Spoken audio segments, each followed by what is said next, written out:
how do you define leadership? Wow, that's a big question. I know. You're going to start there with me? It's a great question, and there's multiple ways to answer it. So let me just throw out the first thing that comes to mind. Sure. For me, and we'll get into this, I'm sure, in our time together, but for me, the number one role of a leader is to create a future for people to live into.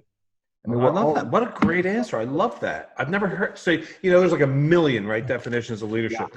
Yeah. Oh, that is a really cool one. And if you think about it, all of the great leaders through history, right, have done that, right? They have declared into existence a new future for people to live in. It's the power of language. And when used explicitly and intentionally and skillfully, leaders can really generate new possibilities for people to live into, such that they take fundamentally different actions. Most of us never learned how to train our brains, which is why most of us needlessly settle, struggle, and worse, suffer. My name is Chris Doris, and I want to make brain training mainstream. This is my series, Tough Talks, Conversations on Mental Toughness. I'm interviewing badasses from all walks of life on what mental toughness means to them and their unique approaches to strengthening their minds. Hey everybody, welcome back to Tough Talks, Conversations on Mental Toughness. I am your host, Chris Doris, and our guest today is named Darren Gold. Darren was recently introduced to me through a guy named Ben Allen. Shout out Ben, thanks for the intro, who published one of the books that I contributed to, and who also published Darren's book that was just released. Now, at the time of this recording, his book, which by the way is entitled Master Your Code, The Art, Wisdom, and Science of Leading an Extraordinary Life. At the time of this recording, the book is not out yet, but by the time you're getting this, the time that this airs, it is. So it is available now. We're definitely going to be talking about that. Darren is managing partner at a company called Trium Group. So that's a management consulting firm based in San Francisco, working at the intersection of human performance and strategy execution. They work with senior teams of the world's leading companies with one mission: to change the world by changing the way business leaders think. So that was enough to capture my attention and to say, we need to have you, Darren, on the show. So he's here waiting. Let's go find him. Where are you, Darren Gold? Oh, we found him. There he is, Mr. Darren Gold. What's up, brother? I'm doing great. How are you? Best day of my life, man. Love it. Best damn day of my life. True story. Yep. And now, and it was already perfect. Now it's even perfecter that I get to hang out with you. Well, I'm feeling the same way. Thanks for having me. Well, I totally appreciate your making time, man. I know you got a lot going on. So I'm really excited to hear, I barely know you. We've had one conversation in our lives. It was about a week ago. Yep. And I instantly became fascinated with you. We were introduced through a mutual friend, your publisher, Ben Allen. And so let's just jump in. You identify yourself as a student of leadership. Correct. Yeah. Okay. Yeah. So how do you define leadership?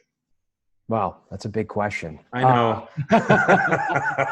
You're going to start there with me? It's a great question, and there's multiple ways to answer it. So let me just throw out the first thing that comes to mind. Sure. For me, and we'll get into this, I'm sure, in our time together, but for me, the number one role of a leader is to create a future for people to live into. I love that. What a great answer. I love that. I've never heard. So, there's like a million, right, definitions of leadership. Yeah. Oh, that is a really cool one. And if you think about it, all of the great leaders through history, right, have done that, right? They have declared into existence a new future for people to live in. It's the power of language. And when used explicitly and intentionally and skillfully, leaders can really generate new possibilities for people to live into, such that they take fundamentally different actions. And the story I love to tell, which is a little overused, but I'll tell it anyway, is JFK's speech that we're going to put a man on the moon by the end of the decade. In that declaration, he created a new future for people to live into, and an entire society and the activities of an entire society shifted as a result of that act of leadership. And so in many instances, the work I do with leaders is to get them really attuned to that privilege and responsibility they have, and then to use it for good. Privilege and responsibility. Yeah. Wow, that's fantastic. I love that definition. Yeah. Excuse me. You also mentioned in our conversation your own mission, which you articulated as follows: to change the world by changing the way business leaders think. Yes. Yeah. Okay. So can we talk a little neuroscience here? Can we go there? All right. Yeah. And I have to say that's the mission of my firm, the Trium Group. Yeah. And it's very much my personal mission. Okay. Yeah. So let's talk specifics, because my intention, as I think I articulated to you, and even having these tough talks interviews, these conversations on mental toughness, having them even exist in the first place, is to offer people a couple things. One is to further deepen and spread the awareness that there's things you can do with your mind to enhance the way you're showing up in life and your ability to enjoy it and create excellence in and from it. B, how? Yeah. Right? So that, yeah. and then how, right? Yeah. So let's go to a how question on your mission, if we could, because I just love it when someone can walk away. If I get a piece of feedback, hey, I listened to the Tough Talks with Darren Gold, and I just love that. I took away a real good practical thing that I'm going to incorporate into my life. I'm going to use that tool or technique, and that just warms my heart. So let's see if we can, throughout the rest of this, offer the people listening and watching some of that. So back to the mission, which is to change the world by changing the way business leaders think. So how do you do that? Practically speaking, as simply as possible, how do you help a leader or a human change the way they think? Yeah. Well, I loved your emphasis on think, by the way. I know that was intentional, right? It's not change, the world by changing the way leaders act or do or behave, right? It starts with thinking. And so, at a very kind of tactical level, our work is one-on-one coaching. It's working with senior teams, in sort of team environments. And while we're very much focused on helping get results, because at the end of the day, that's what business leaders want. It's what they get paid for. The access to getting better results is always through the beliefs that we hold, the way we think. And so we are spending a lot of time with leaders really getting to what are the underlying beliefs and rules that construct my reality. And what we will often do early on in our work is we'll introduce a distinction that I know is near and dear to your heart, which is that there isn't some objective reality that exists out there. We construct our reality. We put meaning, onto our circumstances, onto our situations. And I often say the human superpower is the ability to choose the meaning that we give to our circumstances. And so let's slow that down. Yeah. That's a boom. That's a mic dropper. Can you repeat that? Yeah. The very last, The human superpower is the ability to choose the meaning that you give to your circumstances. I couldn't love that more. The human superpower is the ability to choose the meaning you give to circumstances. Yep. Beautiful. Okay. Thank you for slowing that. I like to slow it down when I hear something that I think, okay, that's a nugget there, right? That's profound and brilliant. And that's a thing that our listeners and viewers could take away. So I'm sorry to interrupt you, but I wanted to slow that down a bit. And thank you for doing that. And, this isn't anything new, right? This Good. goes back to ancient wisdom, right? Good. Right. Or even this century, you think about Viktor Frankl. Right. Yep. Which is, for me, one of the most powerful illustrations of that very concept. Here's a man in the most horrific circumstances imaginable. And he chose to give those circumstances a different meaning, a meaning in which he actually flourished. And not only flourished, but survived and then contributed something incredible to mankind. And so that, to me, has always been a very powerful example of that human superpower. And it's a human superpower that most of us don't realize we have. And even if we realize it, we don't actively and consistently deploy it. And a lot about changing the world by changing the way business leaders think is to get leaders in touch with that superpower and then to deploy it intentionally to produce extraordinary results, however you want to define that. So, we have a lot of business leaders that tune in to Tough Talks. And we have a lot of people that are not necessarily business leaders, but I want to talk a little bit more about, let's dive down into some specifics if we can. Yeah. Right. Because I'm sure the approach that your niche is at Triumph is business leaders. Okay. But I don't think it varies whatsoever. The content maybe, but not the practice. Right. Yeah, it's just whoever the human is. Human. Right. Yeah. So how, speak to the listener right now or the viewer, what is a way that they can start so that they can take what their superpower. So now they've just been notified or reminded, right? That, right. Okay. Oh, thank you. I forgot. I actually have that ability, right? To choose. And that's an operative word there, right? The meaning that I assign to circumstances. Okay. So that's liberating to know. Now to make it as practical as possible. Yeah. How do you help someone strengthen their ability to exercise that privilege that we have, that skill, superpower rather? Yeah. The biggest cue for me is a complaint or judgment.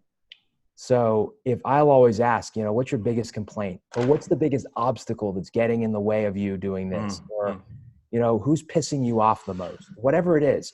Or oftentimes I'll say, go to your home. If you're married, you have children, right? Like it's all over the place, right? We're going to practice. My son's not doing this. My wife's not doing that, right? Like we are judging machines. Yeah. Meaning-making machines is essentially what we're doing. And then I'll work. That's interesting because the judgment, the complaint is meaning that we're creating. It just happens to be about somebody else. It could be about somebody else. It could be about our circumstances, and it could be about ourselves. And we can talk about that a little bit because that's a very powerful one. Is our identity. But back to the judgments that we have about others, right? And this comes from a very human obsession to externalize and externalize responsibility to blame, right? It's sort of like if we slow down enough, we'll see it all over the place. And everybody, myself included, is guilty of this. It's America's favorite pastime to judge and to blame and to commiserate about it. And it robs us of our power. And so oftentimes when, you ask the question, how do I begin to access my ability to choose the meaning I give to my circumstances? I'll go to the place with the most heat. And it doesn't have to be, in the organization that they're leading, right? Or the team that they're leading or the function they're leading. It could be the family that they're leading, right? Or their family that they're part of. And then we'll just work that belief. And what will come up in the process of really working through that is massively more range of possibilities. It doesn't mean that the very thing you're frustrated by or judging somebody for isn't true. I often say, I don't really care about the truth. The truth is irrelevant to me. The question is, what belief is going to best serve you? What belief is going to lead to a greater set of actions from which to choose such that the probability of you getting the result you want goes up? That's a huge distinction that I think a lot of people might struggle with. Yes, because we're caught up. Because we've been conditioned to believe the truth shall prevail, the truth shall set you free. It's like when you talk about the truth doesn't matter. It's like rock doesn't make sense to like a lot of people, right? Yeah, so skeptic or maybe not even a skeptic, just maybe most people would hear that and go, "Wait, Darren? Did you just say to me that the truth is irrelevant? It doesn't matter?" Yeah. That's what I said, and I said it for intentionally to be provocative, and I really mean it. Okay. And I write in my upcoming book, which we will definitely be exploring. Sure. An example. So let me give you an example. And this is in the book. I'm coaching a CEO, very prominent technology company, and we're coaching his entire team. So I have a team of coaches, and I'm coaching the CEO, and 2 or 3 other coaches that I'm working with are coaching the rest of the team, members of the rest of the team. And he decides to to pause his coaching. And you can imagine if we're trying to effectuate real change in this leadership team, the fact that the CEO has decided to opt out of coaching for some indefinite period of time, you can imagine what I'm thinking. Like, come on, are you kidding me? Yeah, like what are you role modeling here? Yeah, what are you role modeling, right? So the judgments, all of a sudden, right? Massive judgments, right? Forget about curiosity. That's not even part of my, mindset right now. It's like, we're never going to be able to get the kind of change we need if the CEO isn't involved in coaching. Mm-hmm. And it started to seep into every conversation I'm having with my team of coaches. And it became an excuse, of perhaps a very legitimate one, which is where I get to, I don't care about the truth. Absolutely, it's true that his lack of participation is going to affect our ability to do our best work. That I'm not denying the truth of it, but what I found myself noticing was like, hold on a second, practice what I preach, right? Okay. What if I held the belief that I'm 100% responsible? I am 100% responsible for the outcome of this engagement. And I have give up the right to blame the CEO for whether he's participating or not. And I said, now, is that true? No, we're never 100% responsible for anything. But is it a stand I can take and a belief I can hold? And would it better serve me? And I started to say, okay, if I were 100% responsible, what would I do? And this is going to sound so obvious, right? But it isn't. If you check your own experience, these things just don't occur to you. And I said, I'd pick up the phone right now and I'd give him a call and I'd take a stand without any energy, right? And say, hey, we're doing great work and your company is doing great things in the world. If you not being coached, it's going to make it harder for us to do that. And I'd like to take a stand for you resuming your coaching. That action never occurred to me out of a victim mindset that, I could blame the CEO, because I get the payoff of avoiding responsibility. I take responsibility and a new world opens up for me. And sure enough, I called him and I took the stand, no heat to it. And he said, well, of course I'll. I mean, I was like, are you kidding me? Now he could have said no, right? But I had more options available. And I often say, give up the right to blame anybody. I say completely, but certainly until you've exhausted every possibility and every action that you can take as an individual. So it would never have occurred to you, right? If you were stuck in that, oh God, what the hell, man, this is bullshit, right? That's the victim. Yeah. I can't believe this is, to exaggerate it, although this is not even exaggeration. Right. I can't believe this is happening to me. That's like the definition of victim, right? Yes, it is. So I can't believe this crap. This is bullshit. How's this supposed to work? Blah, blah, blah. You could never have had the idea of, let me take responsibility for the outcome. Yep. Right. Of our work together. What then would I do? And you thought to call him. Yeah. And he said, of course. It was like that easy. He said, in this case, he said, it was, in this case, it was that easy. I mean, it sounds that's interesting. Cause like, why did he stop? And we don't need to get into that really, but it's just an interesting, like, why did you stop? If it was that easy to resume, why did you even stop in the first place? Assumptions we make, right? So that's another thing. Assumptions, same thing. We're making meaning, right? So the assumptions I made was, it's a conscious choice that he didn't like the coaching. He wasn't getting it, whatever it was. And you're just putting all that in there. And that story became fact, like instantly. Mm-hmm. And I operated out of that. Did you ever ask, because this actually is very relevant. Yeah. Did you ask him why he stopped? I didn't ask him. I'd be curious to know, because maybe he was making an assumption about the coaching and then you're just emotionless service. Yeah. Right? Your egoless service was what he needed, maybe. Yeah. To go, I don't know why. No, I shouldn't be stopping. Yeah, thank you, God. Thank you for doing that. Yeah. And he wouldn't have had that awareness if you didn't call him, which you wouldn't have done if you didn't, get out of the victim place. This is brilliant. Yeah. Yeah. You know what you reminded me of here? I suspect you're going to know this, this tool, because you wrote a blog, something about the hard court, 1,400 feet of hard court or something recently. Yeah. Have you ever heard of the tool called the shooter's mentality? No, I'd love to hear about it. All right. So it uses basketball as a metaphor, shooting a basketball. And we'll take Steph. Yeah. We'll take Steph Curry. All right. We'll have him be the figure. So we say Steph does have what's called the shooter's mentality. And this is how it works. So he'll go out one night and he'll make his first 10 shots from the field, swish. And because he has this shooter's mentality, which means he only chooses to fill his mind with thoughts that increase the probability of excellence. Mm-hmm. He only chooses to think stuff that makes him feel pumped, right, when he's performing. And so he's made 10 in a row, and he's thinking, this couldn't be better, right? The fact that I made the first 10 guarantees the next one's going in. Give me the rock, babe. Come on. All right, now time out. Statistically, we know that that's bullshit. Totally. Yeah. That's not true. Yeah. Right. What's true? It doesn't matter what's true. It matters what you're choosing to believe. And he will permit himself to believe that, just like I believe that the clock next to my bed that's set 15 minutes fast is reality to help me accomplish punctuality. So it works. Mm-hmm. Now, the next night, he goes out and he bricks his first 10 in a row. Right? So with the shooter's mentality, what's he thinking? Well, before we even get to that, it's like what most people would be thinking is, oh my God, I'm so off tonight. It's just not my night. I can't put the ball in the damn ocean. Let's start dishing it off. Yep.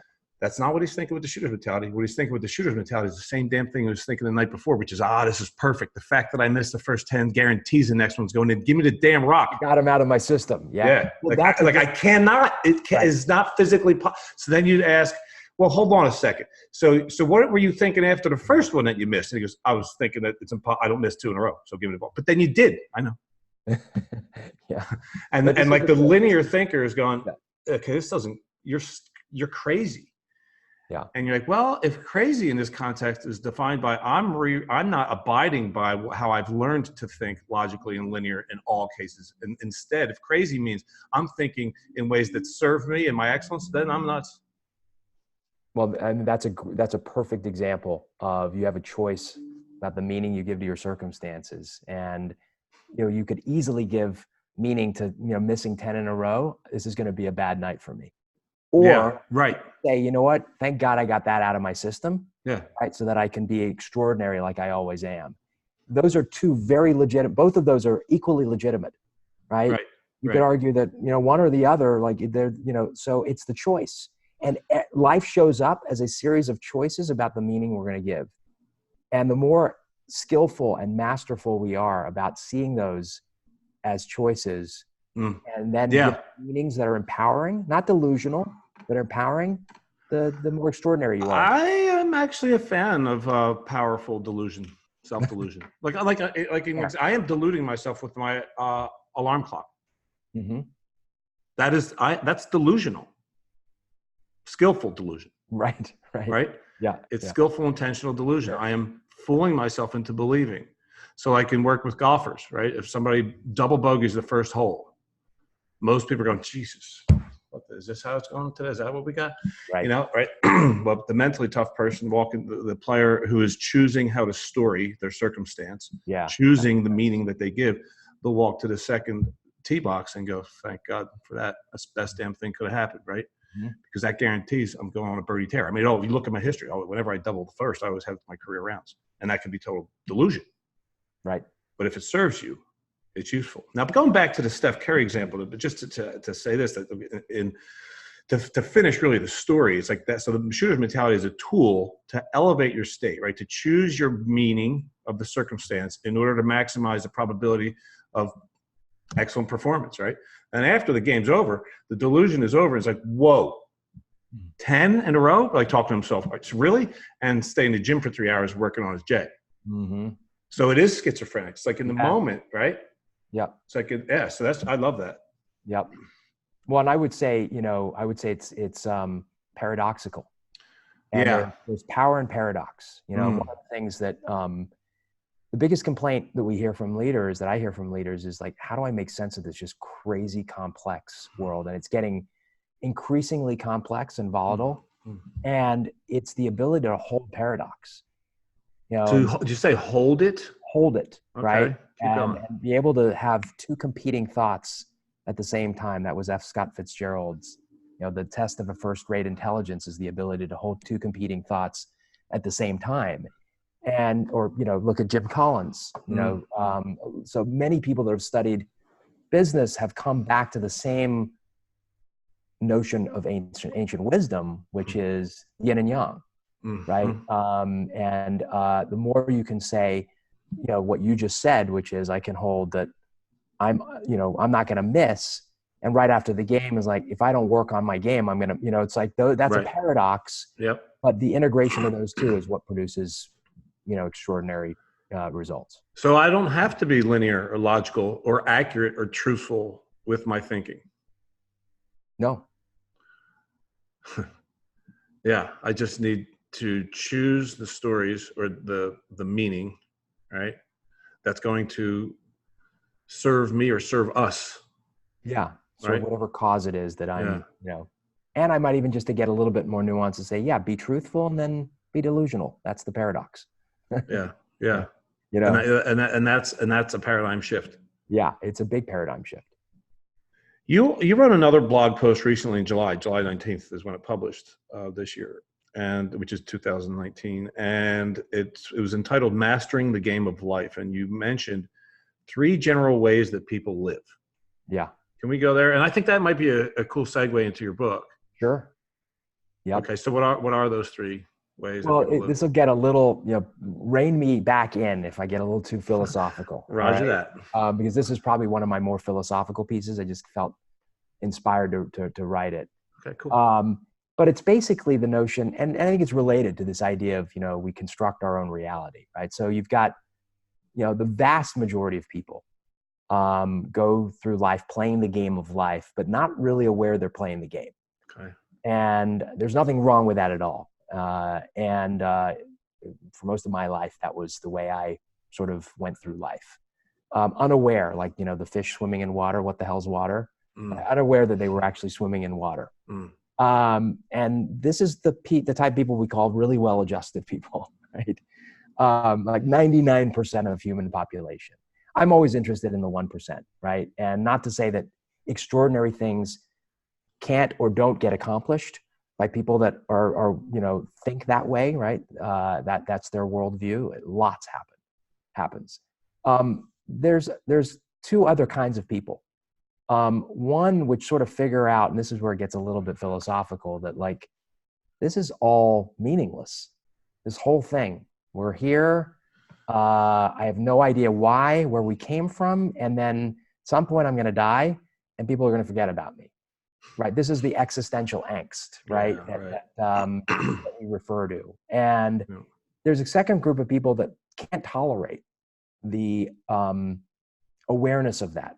And it's oftentimes the creative geniuses, the people that, quote unquote, go crazy. Yeah. Right. Yeah. In my view, they're just incredibly smart and they've seen the truth, but they don't know how to cope with it. Right. It's just the weight of that realization is too heavy.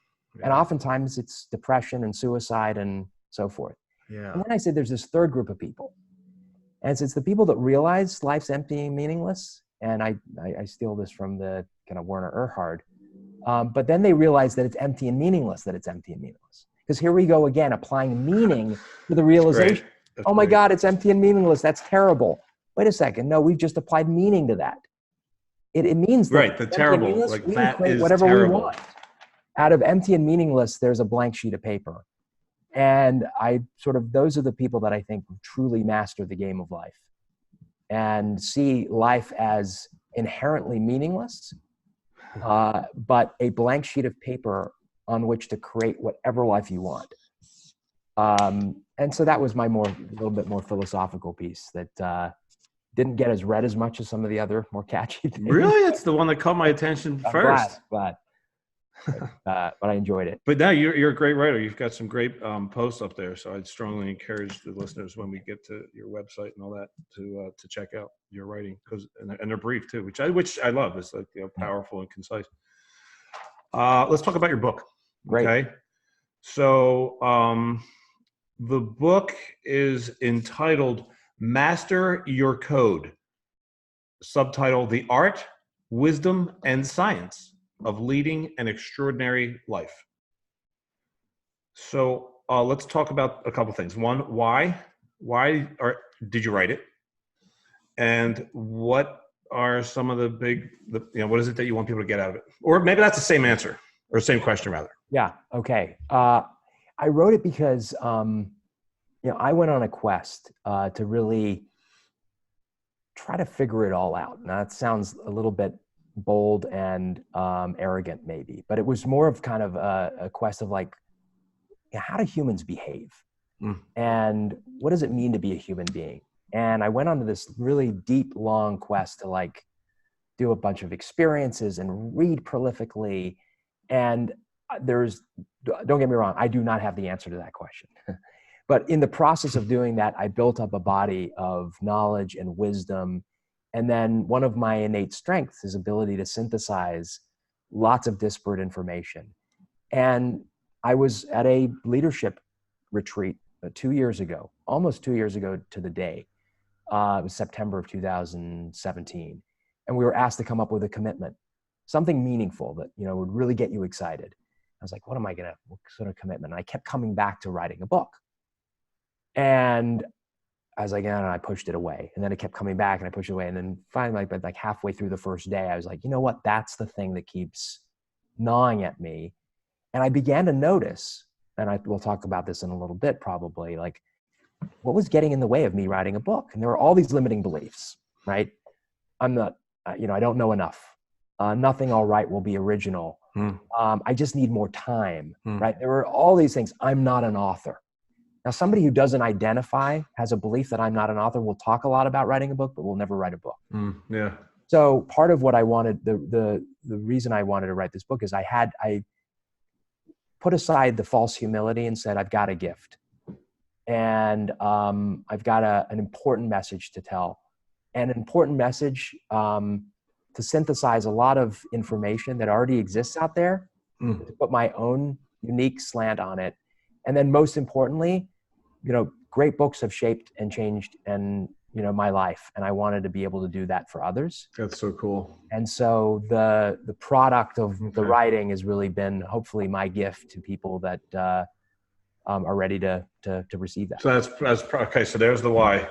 Now let's talk a little bit about the what. Like, what is one or two things that you really, really want people to take from it? Because this book is not written specifically to leaders, business leaders, is it? No, it's not. Yeah, right. My publisher, who you mentioned, and everybody I talked to in the publishing business as I was writing the first draft of this book were really imploring me to get narrow, and focus on one segment, leaders in this kind of industry. I mean, get as narrow as you can. And then what you're going to write about, get narrow. And I really, really listened. I really did. And I was really curious because these are people that really understand. And at the end of the day, every ounce of my being was saying, that's not the right thing to do. And so I respectfully resisted and wrote the book I thought I needed. I respectfully resisted. Yeah. And wrote it hopefully in a way where people actually want to read it. Because it's one thing to write a book that people need to read. Greg McKeown, who wrote Essentialism, gave me that piece of advice. He said, don't write the book people need to read, write the book people want to read. So I tried to thread the needle. That's cool. Yeah. Right on. So give me one or two things, nuggets that you really want people to take from it. Part of it we've talked about, right? Which is this human superpower, right? The ability to choose the meaning we give to our circumstances. And I say in the book, right at the up front, I said the difference between an average person and the extraordinary person.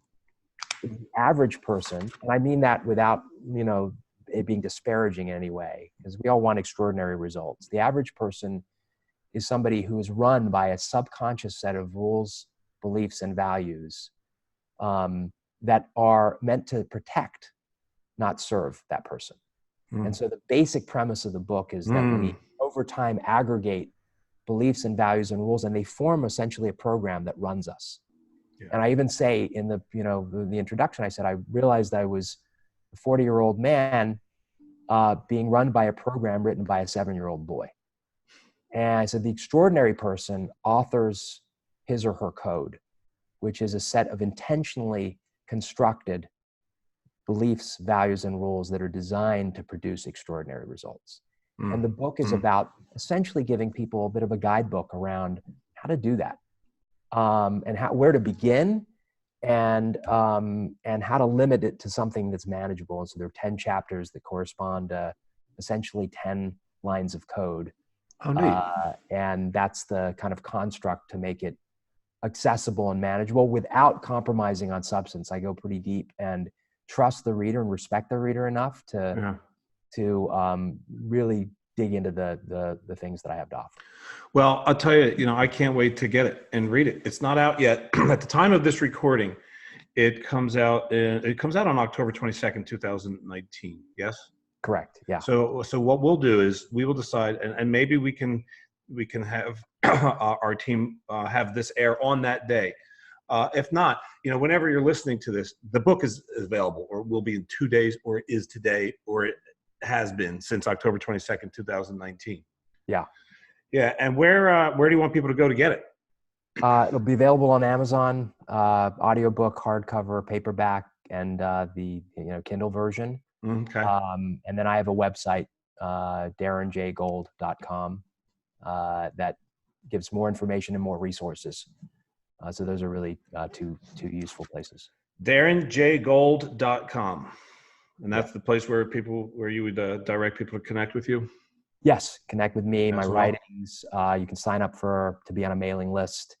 And it's a great companion to the book. But the book is what I'd really love your listeners to get their hands on and read.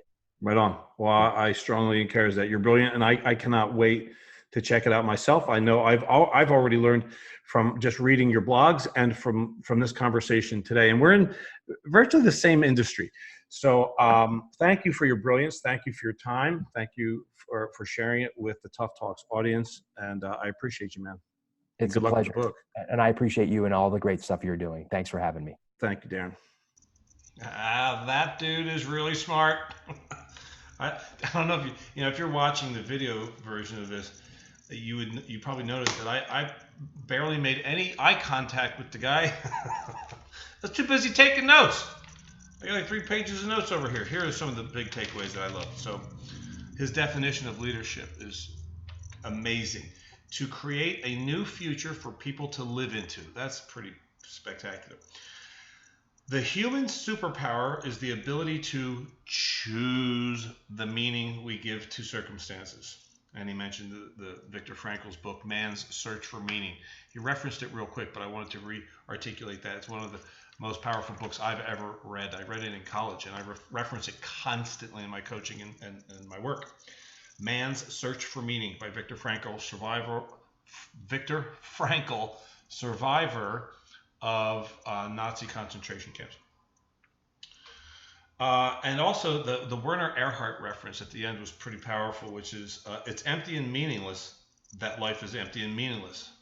And so I never heard that articulated that way before. And I love it because so it's empty and meaningless. Oh, that sucks. How depressing. Well, now there's the meaning you just put on that. So it's empty and meaningless. It's empty and meaningless. So you get to put whatever meaning you want on it, and that's freedom. I love that. So by the time you are hearing this or watching this, the book is out. Because after we hung up, I asked him, when do you want this to go? So it published. The book came out. If you're listening to this on the day of the recording, or the day of us publishing this, it is October 24th, 2019. His book came out 2 days ago on October 22nd. So it's out. It's on Amazon, or you can go to darrenjgold.com and find out more about it. And I'm sure there's a book link there, and find out more about him and his writings and his work. So, thanks for tuning in, as always, to Tough Talks, conversations on mental toughness. And until next time, create miracles.